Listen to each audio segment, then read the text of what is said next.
Gold, trusted gold buyers. మీరు తాకట్టు పెట్టిన బంగారాన్ని విడిపించి ఈ రోజు ఉన్న మార్కెట్ ధరకు కొనబడను.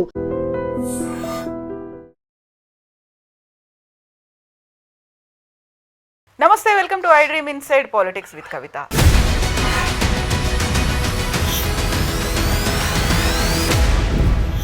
స్థానిక ఎన్నికల సమరానికి హైకోర్టు బ్రేక్ చేసింది. At the same time BC రిజర్వేషన్లకి సంబంధించి ఇంకా జరగాల్సినటువంటి చర్చ ఉంది అనేటువంటి సంకేతాన్ని కూడా ఇచ్చింది. యాక్చువల్గా బీసీ రిజర్వేషన్లపై ప్రతిపక్షాలు ఏమనుకుంటున్నాయి, ఇదంతా ప్రతిపక్షాల కుట్ర వల్లే ఈ అంశం ఇక్కడి దాకా వచ్చింది అనేది కాంగ్రెస్ చెప్తున్నటువంటి మాట. పర్టికులర్గా బీఆర్ఎస్ ఈ అంశాన్ని ఎలా చూస్తోంది? మనతో పాటుగా ఉన్నారు మాజీ MLC, BRS senior leader Karne Prabhakar. నమస్తే. సో నిన్న అనుకున్నదైతే జరిగింది, మీరు ముందు నుంచి అదే మాట చెప్తున్నారు, ఇది కాదు, ఇది ఆపేస్తుంది హైకోర్టు అనేది. హైకోర్టు ఆపేస్తుంది అనుకోవడానికి మీ దగ్గర ఒక వెర్షన్ ఉంది, బట్ అక్కడ హైకోర్టులో జరిగినటువంటి వాదనలన్నీ ఇంకొక వెర్షన్లో ప్రొజెక్ట్ అయ్యాయా? మీరు అనుకున్నదే జరిగిందా? హైకోర్టులో జరగాల్సినటువంటి సంవాదాలు కాదు, నిజానికి జరగాల్సినటువంటిది వేదికలు ఏంటి అనేటువంటి విషయాల్ని ఈ ప్రభుత్వం మర్చిపోయి వాళ్ళు ఒక అసమగ్రమైనటువంటి, అసందర్భమైనటువంటి, ఎటువంటి బేస్ లేనటువంటి ఓ జీవం తీసుకురావడంతో ఈ సమస్య వచ్చింది. నిజానికి ఇప్పటివరకు దేశంలో వచ్చినటువంటి పరిస్థితులను ఒకసారి గమనిస్తే మనం ఎప్పుడైనా కానీ ఏదైనా ఇష్యూని టేకప్ చేస్తున్నప్పుడు సక్సెస్ని మనం ఫాలో చేస్తామా లేకపోతే ఫెయిల్యూర్ని చేస్తామా? సక్సెస్నే చేస్తాం సహజంగా. సక్సెస్ని ప్రామాణికంగా తీస్తాం. తమిళనాడులో ఎందుకు 69% ఆనాడు తీసుకురాగలిగిన వాళ్ళు, దానికి జరిగినటువంటి తతంగం అంతే ఏంది అనేది ఒకసారి స్టడీ చేయాల్సినటువంటి అవసరం ఉంది. లేదు దాని కొనసాగింపుగా అప్పటి కేంద్ర ప్రభుత్వం సహకారం కావచ్చు, లేదు 9th షెడ్యూల్లో చేర్చి తద్వారా 69% రిజర్వేషన్ ఎట్లొచ్చింది అనేటువంటి స్టడీ చేయాలి. తమిళనాడు అనేటువంటిది మనకు బేస్. తమిళనాడులో జరిగినటువంటి రిజర్వేషన్లు ఒక ప్రామాణికంగా తీసుకోవాల్సినటువంటి అవసరం ఉంది. అట్లా కాకుండా ఒక పొలిటికల్ ఫార్మాయిట్లో ఒక పొలిటికల్ పార్టీ తమ రాజకీయ పబ్బం కోసం ఒక కరపత్రం ముద్రించినట్టుగా ఒక జీవోని ముద్రించి బయటపడేస్తే దాని మీద అనేక రకాలైనటువంటి అనుమానాలు ఉంటాయి, అనేక రకాలైనటువంటి అభ్యంతరాలు ఉంటాయి. అనేక రకాలైనటువంటి అభ్యంతరాల ద్వారా నువ్వు చేయాలనుకున్నటువంటి పని, ఏ సమాజానికి అయితే చేయాలనుకుంటున్నావు, ఎవరికైతే చేయాలనుకుంటున్నావు వాళ్ళకి నష్టం జరిగింది కదా ఇవాళ. ఇప్పుడు ఇవాళ ఈ దేశంలో ఇప్పటికే బీహార్లో, మహారాష్ట్రలో ఇటువంటి ప్రయత్నం ఏదైతే జరిగిందో, బీహార్లో అయితే ఇంకా కోర్టులో పెండింగ్ ఉంది, మహారాష్ట్రలో అయితే కోర్టు కొట్టేసి చివరికి ఎన్నికల తర్వాత కూడా ఆ గెలిచినటువంటి వాళ్ళని కాకుండా చేసిండ్రు. వాళ్ళు కనీసం సీట్లో కూర్చోకుండా చేసినటువంటి పరిస్థితి. దీన్ని చూడాల్సినటువంటి అవసరం ఉంది కదా.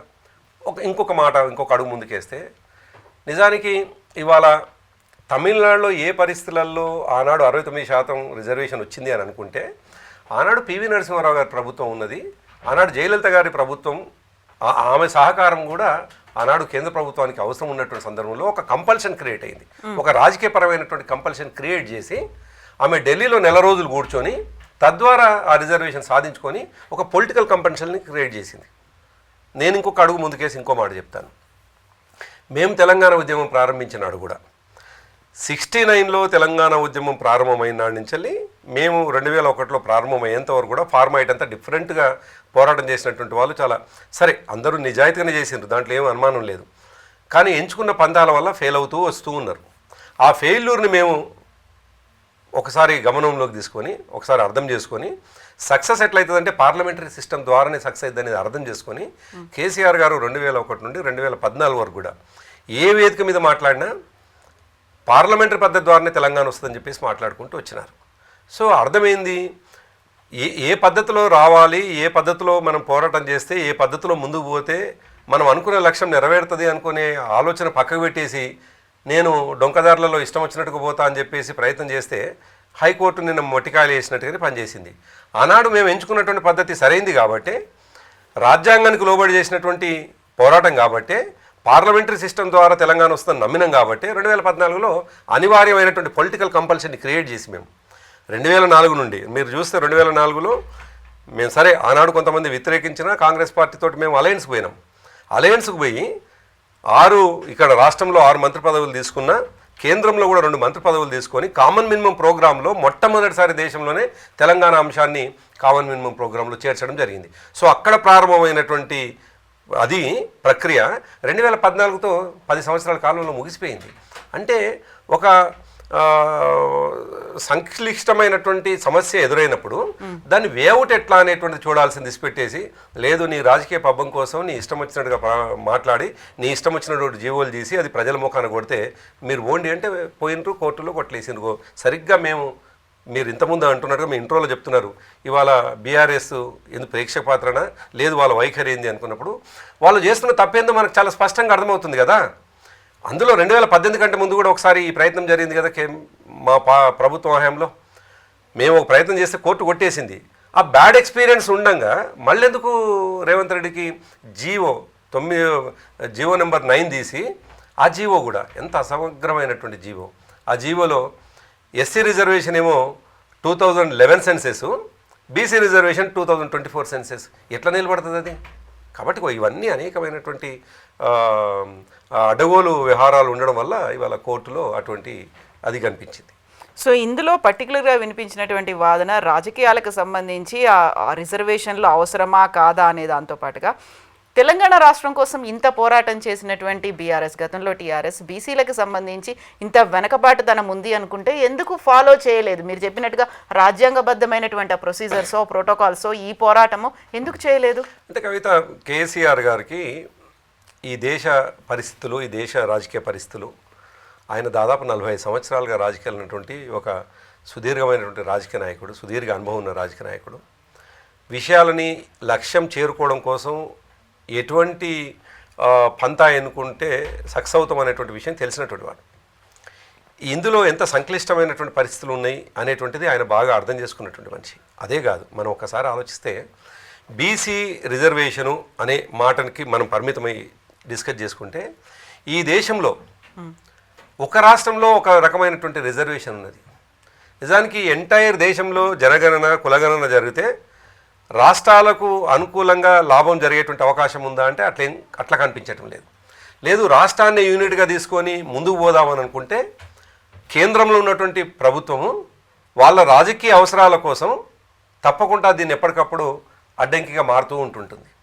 సో ఎప్పుడు కరెక్ట్గా కోయిన్సైడ్ అవుతుంది, ఎప్పుడు ఒక లైన్లోకి వస్తుంది అనిపిస్తుందంటే కేంద్రంలో ఉన్నటువంటి ప్రభుత్వం రాష్ట్రాల అవసరాలు, లేదు రాష్ట్రంలో ఉన్నటువంటి రాజకీయ అవసరాలు కేంద్రంలో ఉన్నటువంటి పార్టీలకు ఏర్పడ్డప్పుడు మాత్రమే ఇటువంటి సాధ్యమవుతుందేమో అనిపిస్తుంది. ఎందుకంటే ఒకవైపు ఏమో అడ్డుకునే వారి సంఖ్య కనిపిస్తూ ఉన్నది. మనం చూసినాం అనేక సందర్భాల్లో అందరూ కూడా, సరే మంత్రులు కూడా రిక్వెస్ట్ చేయొచ్చు, నేనేం కాదనట్లేదు, ఎవరు దీనికి అడ్డంకిగా మారొద్దు, ఎవరు కూడా కోర్టులకు పోవద్దు అని.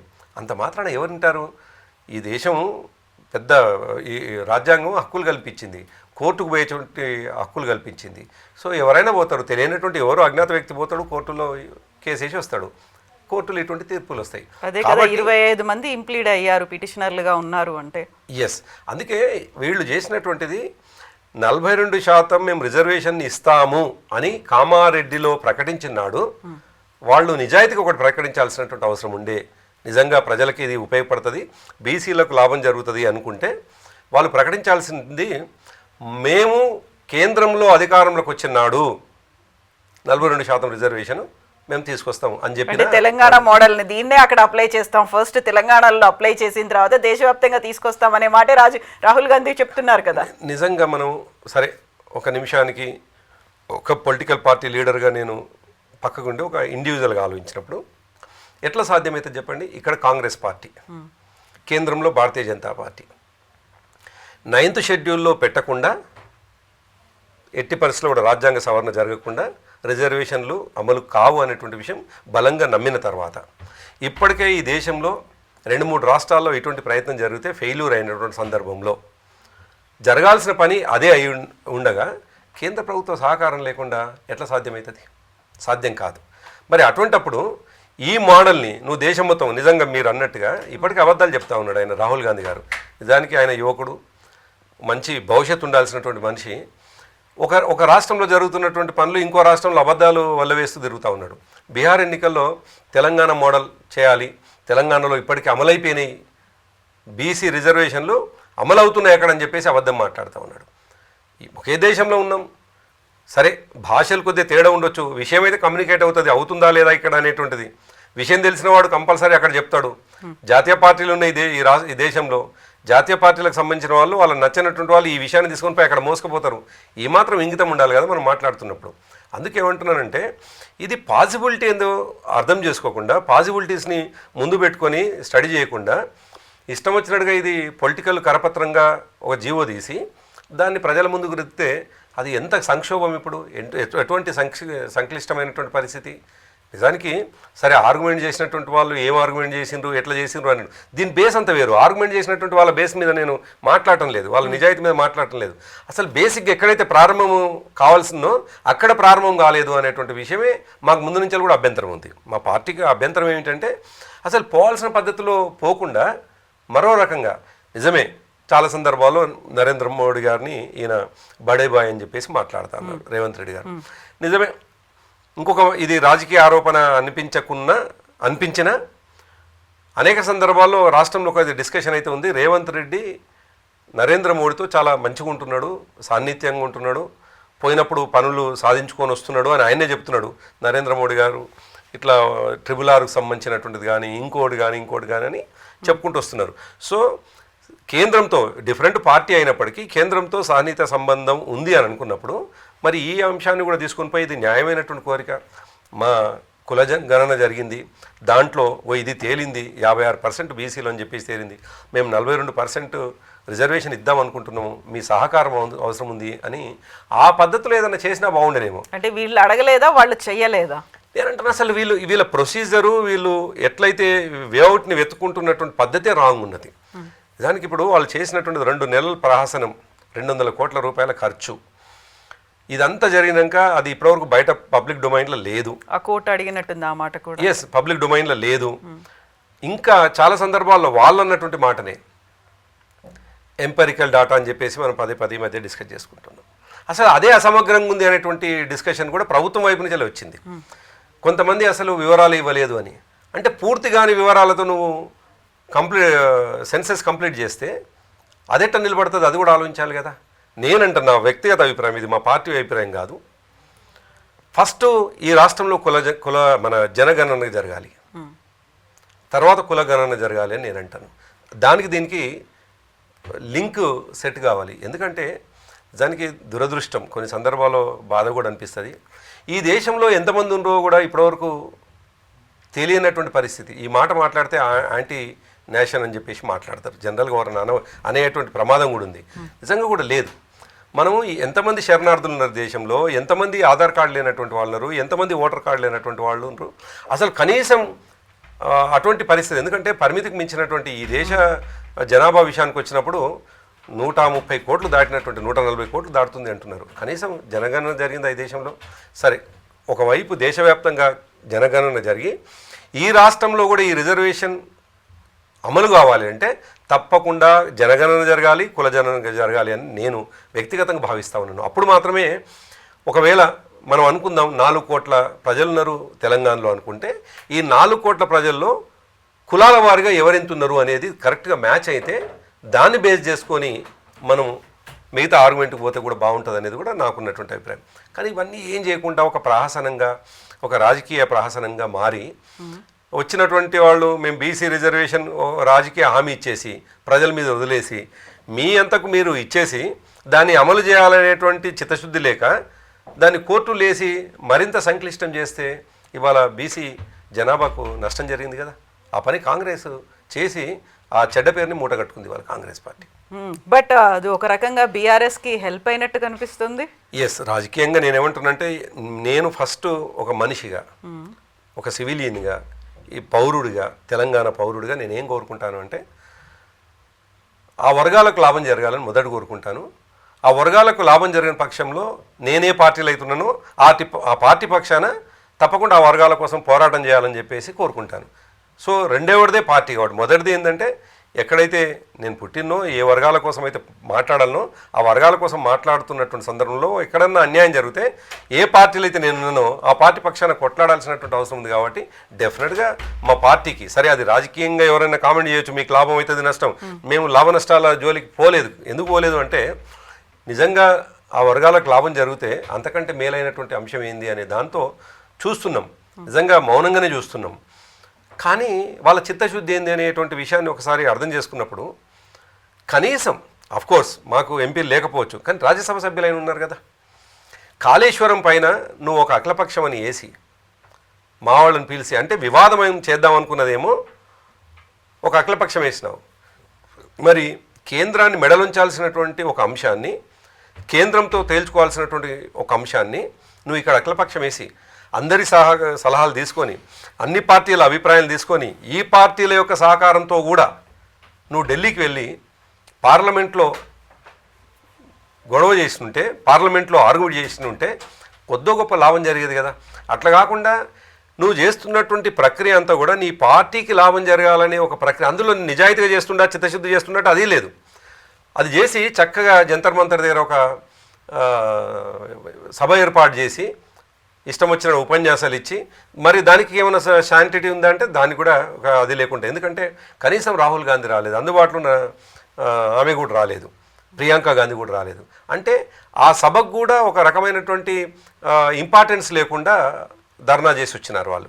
సో అందుకే కాంగ్రెస్ పార్టీ కేవలం కామారెడ్డిలో ఇచ్చినటువంటి హామీ ప్రజలు అడుగుతున్నారు, ప్రజలకు మేము ఒక ప్రయత్నం చేసినాము, ఆ ప్రయత్నంలో కోర్టులు అడ్డుకున్నాయనేటువంటి ఒక బూచి చూపించడానికి చేసినటువంటి ఒక ప్రక్రియగా చూస్తూ ఉన్నాను నేను దీన్ని. ఒక కేవలం మసిబూసి మారడికేయాలని చేయాలనుకున్నటువంటి ప్రక్రియ. అసలు దాంట్లో మామూలుగా పెద్దగా చదువుకోనటువంటి వాళ్ళు కూడా కొద్దిగా ఆలోచన చేస్తే ఇది బేసిక్గానే కొట్టుడు పోతుందని చెప్పేసి చర్చ జరిగింది. బేసిక్గానే మొదటగానే కొట్టుడు పోతుంది, పెద్ద ఇష్యూ కాదు, అసలు ఫస్ట్ దీన్ని అడ్మిట్ కాదు అని అన్నటువంటి వాళ్ళు అడ్మిట్ అయినా కానీ ఇమీడియట్ కొట్టుకుడు పోతుంది. ఎందుకంటే జీవోల పైన రిజర్వేషన్లు ఖరారు కావు. నిజంగానే జీవోల పైన రిజర్వేషన్లు చేసుకునే పరిస్థితి ఉంటే ఈ దేశంలో మిగతా 27 రాష్ట్రాలు కూడా చేసుకుంటాయి. ఇక్కడికి ఎందుకు పరిమితం అవుతుంది? అందులో జీవోల ద్వారా రిజర్వేషన్ చేసుకుందాం అనేటువంటి ఆలోచన కలిగింది మొదటి రాష్ట్రం మనది. బీహార్లో జరిగింది, మహారాష్ట్ర ఫెయిల్యూర్ ఉంది కదా. అక్కడ ఫెయిల్యూర్ స్టోరీస్ని నువ్వు సక్సెస్ స్టోరీగా తీసుకుపోవడానికి ప్రయత్నం చేయడం అనేటువంటిది ఫులిష్నెస్సే కదా. ఇదొక మూర్ఖ ప్రయత్నం కదా. అందులో సరే మనం కోర్టుల్ని తప్పు పట్టడానికి లేదు, కోర్టులో జడ్జిలని అంతకన్నా తప్పు పట్టడానికి లేదు, వాళ్ళ పట్ల మనకు ఎప్పుడు గౌరవం ఉంటుంది. కానీ 2 రోజుల చర్చలు దీనిపైన, సుదీర్ఘ వాదనలు, దాంతో ఎంత దేశ సంపద నష్టమైంది, జాతి సంపద నష్టమైంది అని అంటాను నేను. 2 రకాలు అంటాను.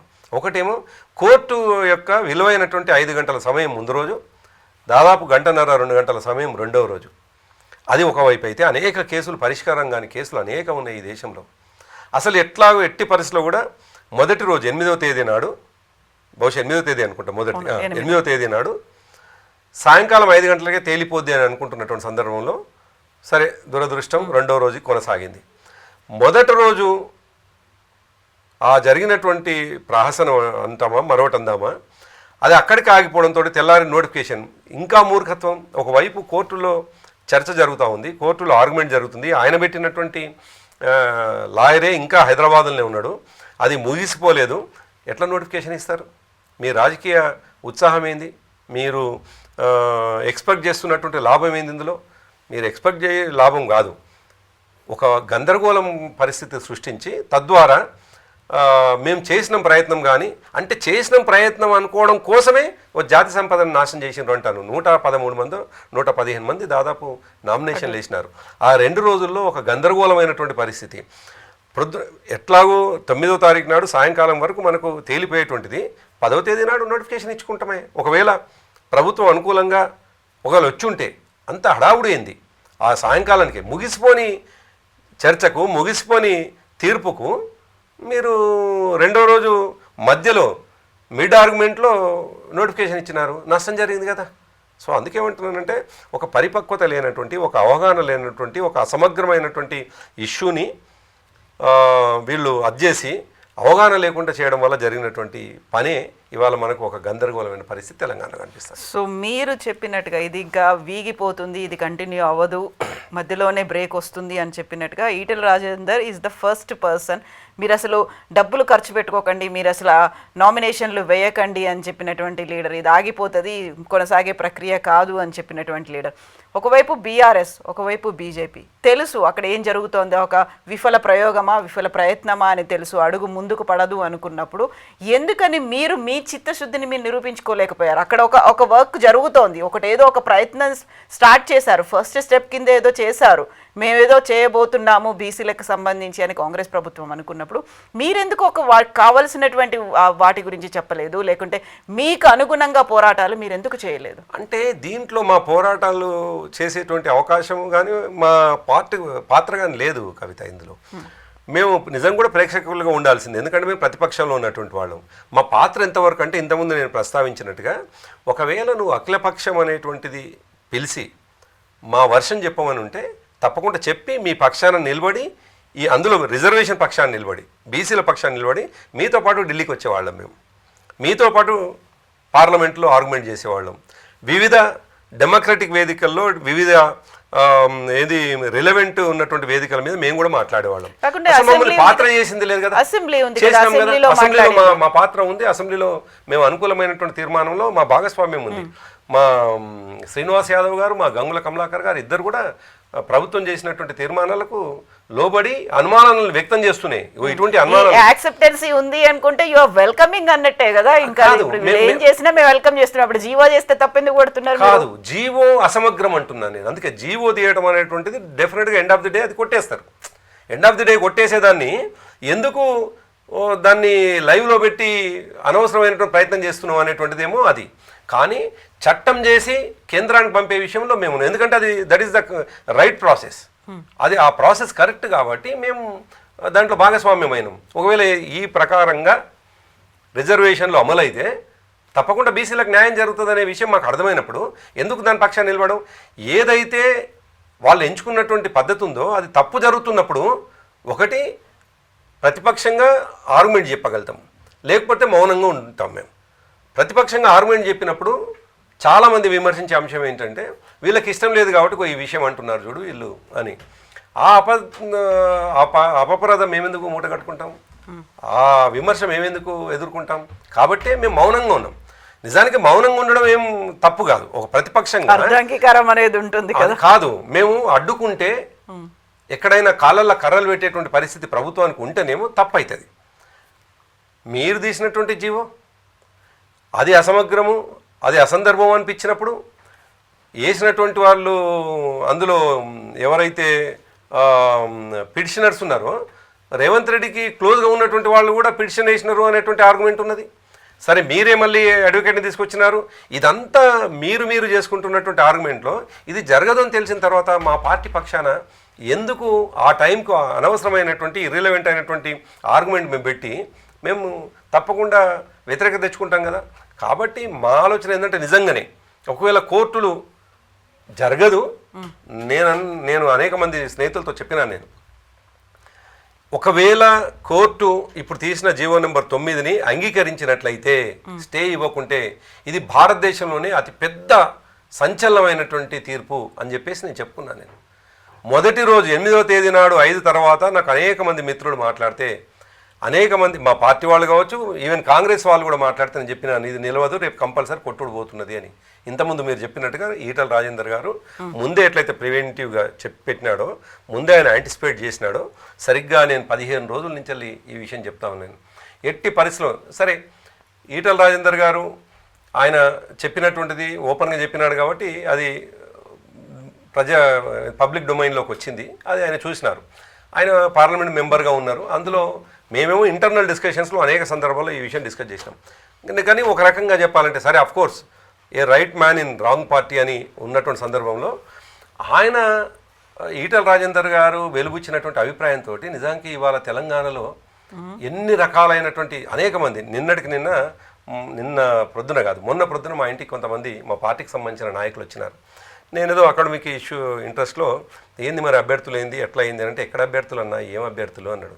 మరి ఎన్నికల ప్రక్రియ ప్రారంభమయ్యేటట్లుంది కదంటే, ఈటల రాజేందర్ గారు చెప్పిండ్రు కదా ఈ ఎన్నిక జరగదని, కాబట్టి ఖర్చులు ఎవరు పెట్టట్లేదు, ఎవరు బయటికి రావట్లేదు. అది సరిగ్గా ఏంది హైకోర్టులో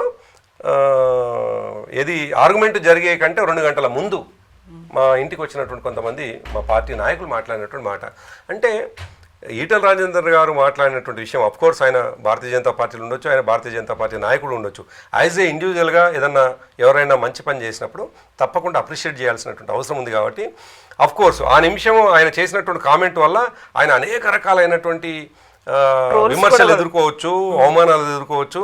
కానీ ఆయన కాన్ఫిడెన్స్ ఉన్నట్టుంది బహుశా ఇది ఎట్టి పరిస్థితుల్లో కూడా నేనన్నది నిజమవుతుంది అనేటువంటి మేము ఎట్లయితే అనుకుంటున్నామో మా మనసులో అనుకుంటున్నాం, మేము ఇంటర్నల్గా అనుకుంటున్నాం ఇది దుర్మార్గమైనటువంటి ఆలోచన, ఇది సరైనది కాదని మేము అనుకుంటున్నట్టుగానే ఆయన బయటపెట్టినాడు. సో అన్నట్టుగానే నిజానికి ఇవాళ ప్రజల సంపద అంతా ఇంతకుముందు నేను ప్రస్తావించినట్టుగా ఆ 2 రోజుల ప్రహసనం ఏదైతుందో జాతి సంపద నష్టమైంది కదా. ఇవాళ వాళ్ళు ఇండివిజువల్గా పెట్టుకున్నటువంటి ప్రతి డబ్బు కూడా అది జాతి సంపదనే కదా, ఏ వేస్టేజ్ అయినా నేషనల్ వేస్ట్ కదా. కాబట్టి ఇదంతా ఆగింది. నేను ఒక రకంగా చెప్పాలంటే సరే ఆయన భారతీయ జనతా పార్టీ నాయకుడు ఉండవచ్చు, యాజ్ ఏ ఇండివిజువల్గా ఆయనకు నేను ధన్యవాదాలు చెప్తా ఉన్నాను డెఫినెట్గా. ఎందుకంటే నేను ఈ మాట ఎందుకు అంటున్నాను, కోర్స్ ఒక అడుగు ముందుకేసి మాట్లాడుతున్నాను. ఆయన మాట ఇది ధన్యవాదాలు చెప్పడం కన్నె ప్రభాకర్ గారి వ్యక్తిగతమా లేకుంటే పార్టీ తరఫున? నేను వ్యక్తిగతంగానే చెప్తున్నాను కవిత. ఇప్పుడు ఎందుకంటే ఆయన భారతీయ జనతా పార్టీ నాయకుడు. కానీ ఇంకొకటి చూడాలి మీరు, ఇక్కడ ఆయన ఎంపీగా ఒక ఇంపార్టెంట్ నాయకుడుగా భారతీయ జనతా పార్టీ నాయకుడుగా మాట్లాడితే బీజేపీ నాయకులు విమర్శించినారు ఆయన్ని. బీజేపీ నాయకులు ఆయన వ్యక్తిగతమైనటువంటి అంశం అని మాట్లాడినారు. ఆయన వ్యక్తిగతంగా అని బీజేపీ నాయకులు అన్నాక నేను వ్యక్తిగతంగానే ఆయనకు ధన్యవాదాలు చెప్తా ఉన్నాను. Right man in wrong party, కొన్ని లైక్ మైండెడ్ లక్షణాలు ఇవన్నీ కనిపిస్తున్నాయి. Are you going to welcome him again? అలాంటిది ఏమన్నా ఉందా అంటే? అట్లా కాదు. నేను అందుకే అంటున్నాను, మేము మాలాంటి ప్రోగ్రెసివ్గా మేము ఆలోచించిన వాళ్ళం. నిజానికి తెలంగాణ ఉద్యమం జరుగుతున్నప్పుడు కావచ్చు, రాష్ట్రం వచ్చిన తర్వాత మా ప్రభుత్వం ఉన్నప్పుడు కూడా సమాజానికి ఏం లాభం జరుగుతుందని ఆలోచించే వాళ్ళలో కొంతమందిలో నేను కూడా ఒకటి ఉన్నాను. సమాజానికి లాభం అయ్యేది ఒకవేళ శత్రువు చేస్తున్నా వెల్కమ్ చేసినటువంటి వాళ్ళు.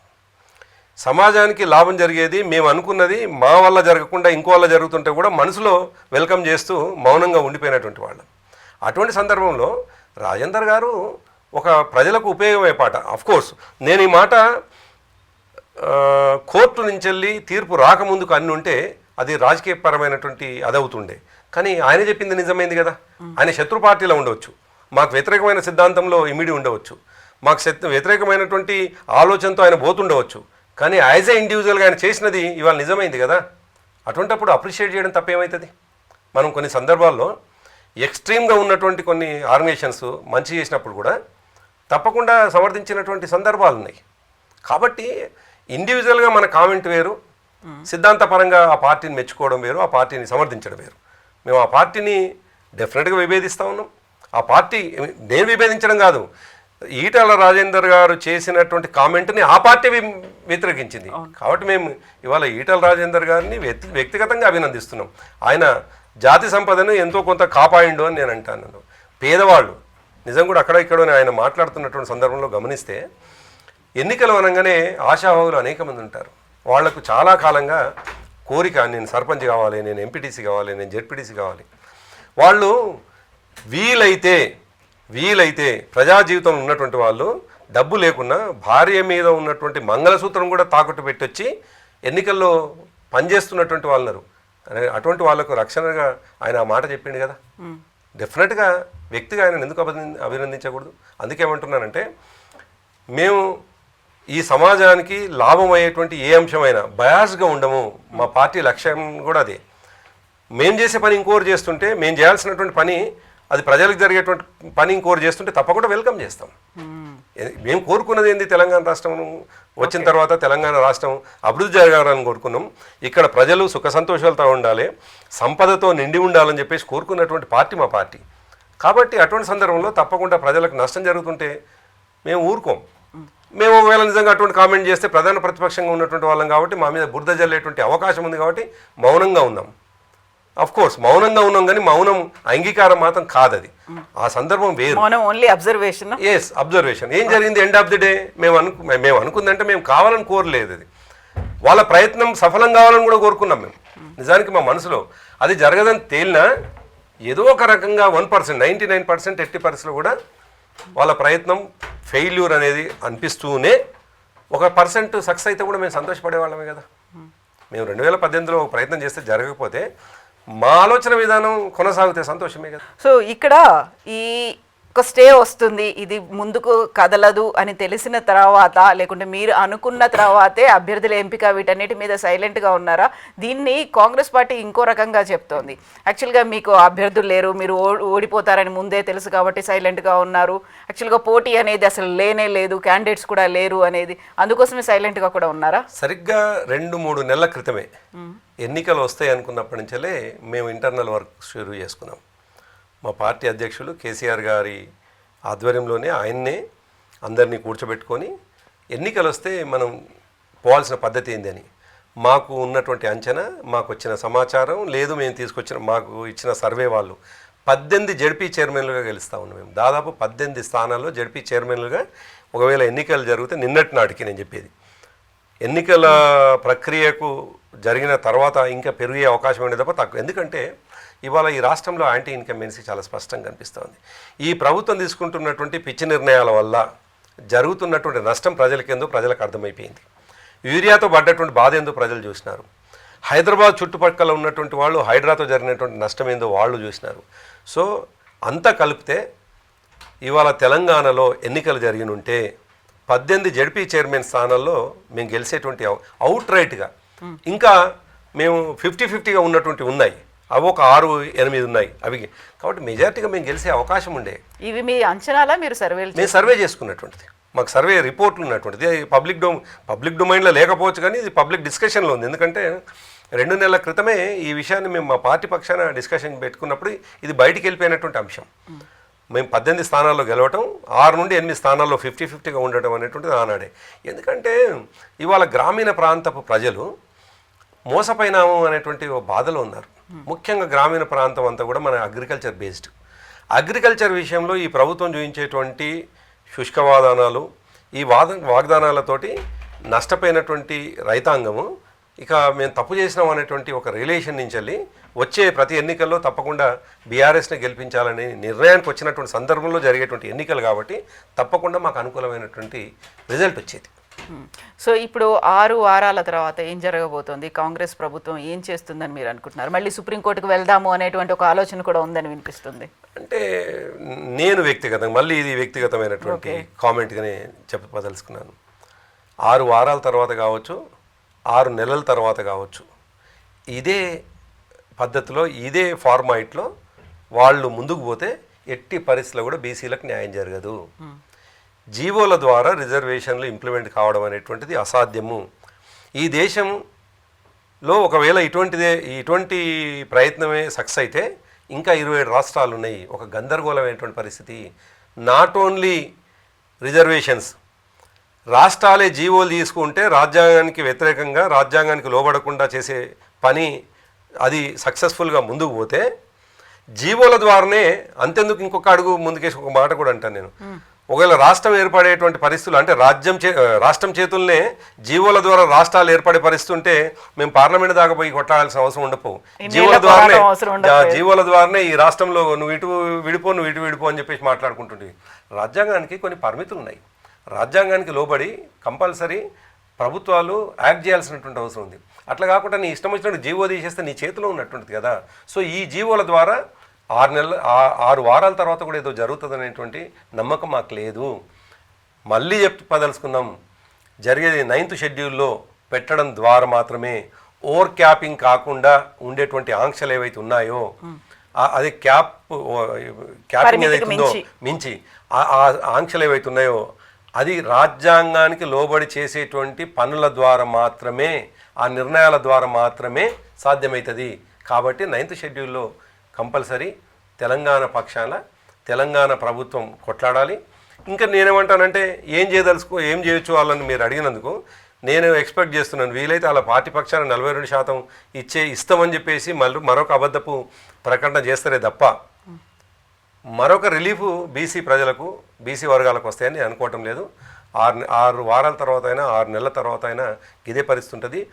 ఓన్లీ కాంగ్రెస్ పార్టీ ఇచ్చినటువంటి వాగ్దానానికి ఒక జిమ్మిక్కులు, ఒక మసిబూసి మారేడుకాయ చేసి ప్రజల ముందు ఉంచేటువంటి ప్రయత్నంగా మాత్రమే దీన్ని చూడాల్సినటువంటి అవసరం ఉన్నది. ఎస్ అండి, thank you so much. Thank you. నిజంగా ప్రస్తుతం ఉన్నటువంటి సమాజం దేనికి ప్రయారిటీ ఇస్తుంది? ఆర్థిక సంబంధాల చుట్టూ మాత్రమే తిరుగుతోంది.